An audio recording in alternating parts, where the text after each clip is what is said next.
guys, Emily Jean. If you're new here, welcome back. Today I'm going to chat about all my DNFs so far this year. So if you want to find out what I'm DNFing, grab your coffee, grab your tea, whatever you want to drink, and let's get cozy.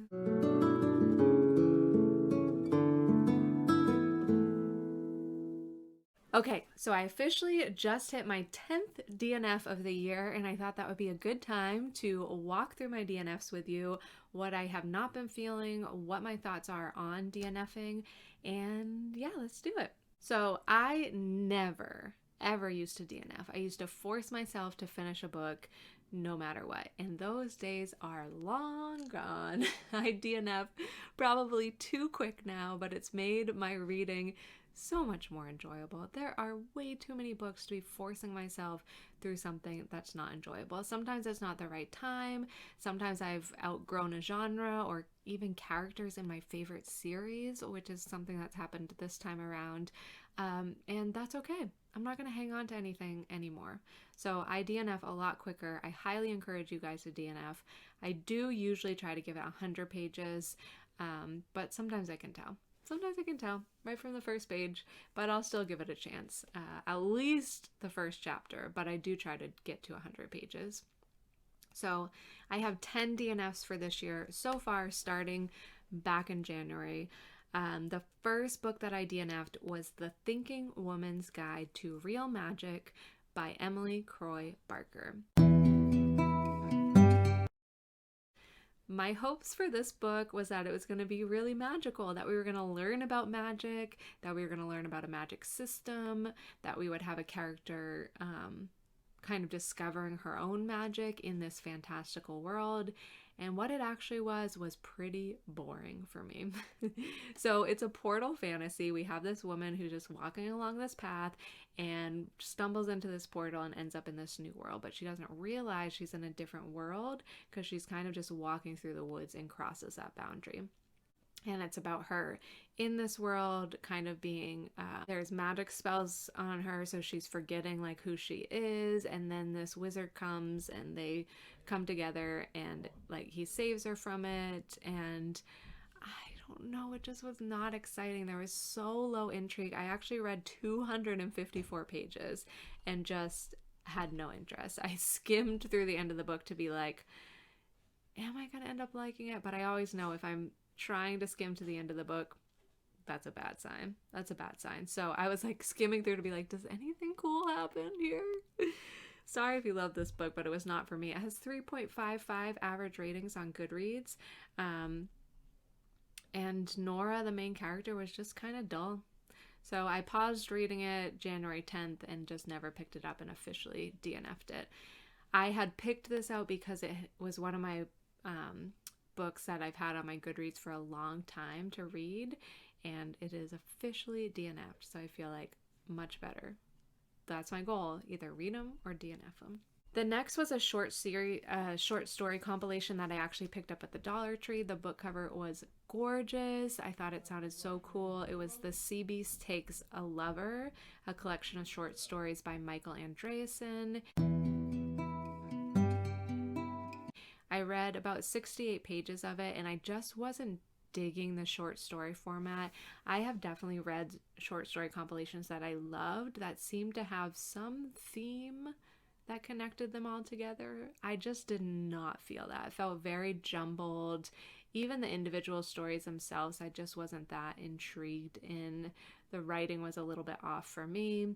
It does have 3.32 stars on GoodReads, and it's magical realism, which is what drew me to it. But in the end, I gave it to a little free library and DNF'd it. Next, I was pretty bummed by this one. This is Pale Blue Dot by Carl Sagan. It is nonfiction science. I love this genre. So I was really hoping to love this book, and I don't know if it's because I was trying to listen to it in audio format, if it was just the wrong timing or what, but I listened to an hour and a half and DNF'd it. It just was not engaging my mind. I wasn't curious about anything that was being said. So Pale Blue Dot was a DNF for me.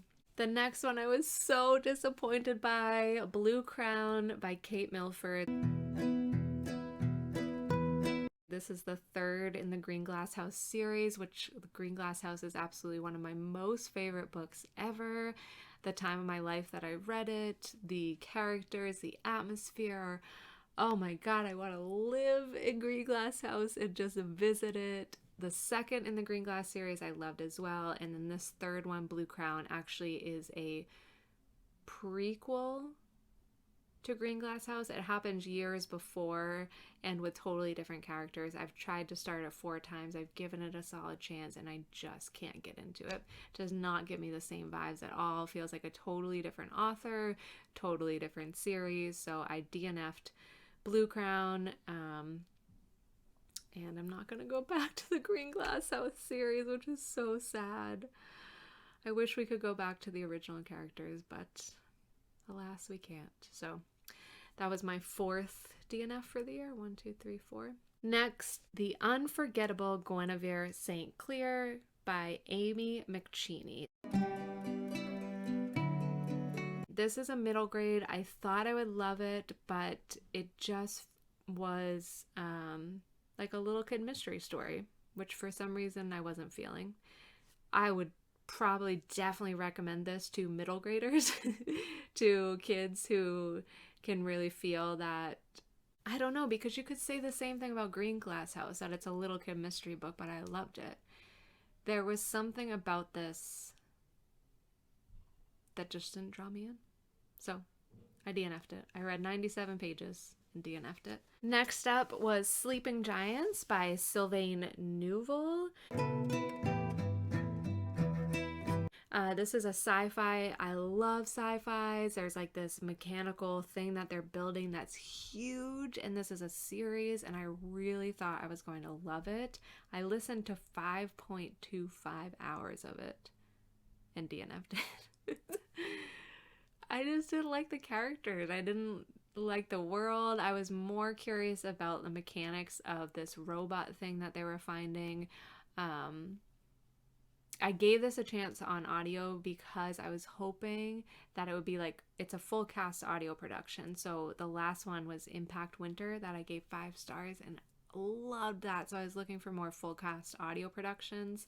And I actually did have this on my TBR already, but it was just a fail for me.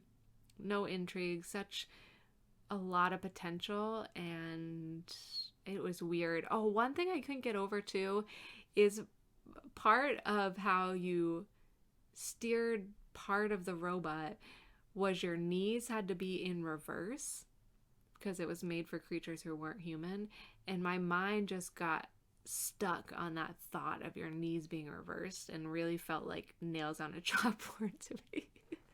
No, it's a sensory thing.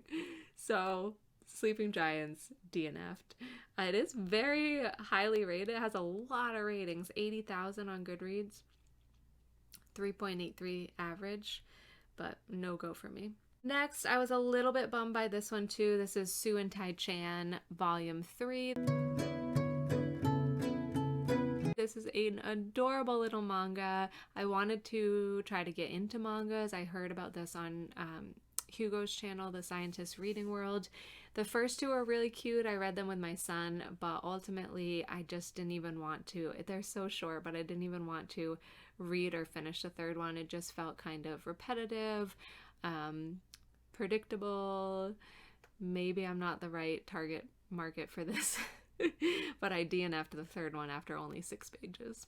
The next thing that I DNF'd was The Golem and the Jinni by Helene Wecker. I listened to about 2.5 hours of this. This was a fantasy, historical fiction, magical realism, like right up my alley, about this golem who comes to life and then her master dies, and so she's like left in the world to figure it out for herself, which sounds incredible, but the energy of the book was so depressing. I just felt like weighed down and depressed while I was reading it. So I don't know if that atmosphere changes Sometimes I can dig a good depressing book, but this time was just not it. It wasn't what I was looking for when I went into it, so I think it threw me off guard. And sometimes, honestly, I do feel that way with historical fictions. I just feel like a bit weighed down and depressed when I'm reading them, so I tend not to go towards historical fictions. But this one I was hopeful because it's a magical realism piece. I thought the concept was interesting, but I did DNF this one as well. And then super surprised and disappointed by this one, which is Wolfsbane. This is number 4 in the Silver series by Rhiannon Held. I have loved this series. If you love Patricia Briggs and the Mercy Thompson series, I have always recommended the Silver series by Rhiannon Held. So we have werewolves, paranormal fantasy. One of the werewolves is poisoned by Silver in the first book. Not a spoiler, it happens very early on. The series name is Silver. And she loses her connection to her wolf, so she can't shift anymore. But she still feels the urge to shift, which causes a lot of pain. So it's an incredible series. First 3 books, so good. This 4th one, what happened? What happened? It feels like a different author. I'm so disappointed. When I was getting ready for this, I'm like, oh, maybe I haven't given enough a chance. Like maybe I've read like a quarter of it and I just need to wait for it to get going. But when I looked back at how much I've read 43%. Like something should be happening by now. But I just felt so bored. I felt like the characters were just like asleep in this book. So I'm bummed. I was really, really hoping I would like this one. If there's a 5th one, I'll probably try to read that and just kind of like skip over this one. See if we get back in the mojo of it. But I did DNF Wolfsbane by Rhiannon Held. And then the most recent DNF is Song of Blood and Stone. This is actually the only one I still have a copy of, which will probably going to a little free library soon for somebody who may enjoy this. This was a Dollar Tree find, and I was really hopeful. This cover is gorgeous. It's a fantasy world. We've got like this mountain that separates people, and there's only like a few times every decade where people can cross, but somehow some people are figuring out how to cross it now. I thought it would be really, really good. But the violence was a bit too much for me in this one. And there's implied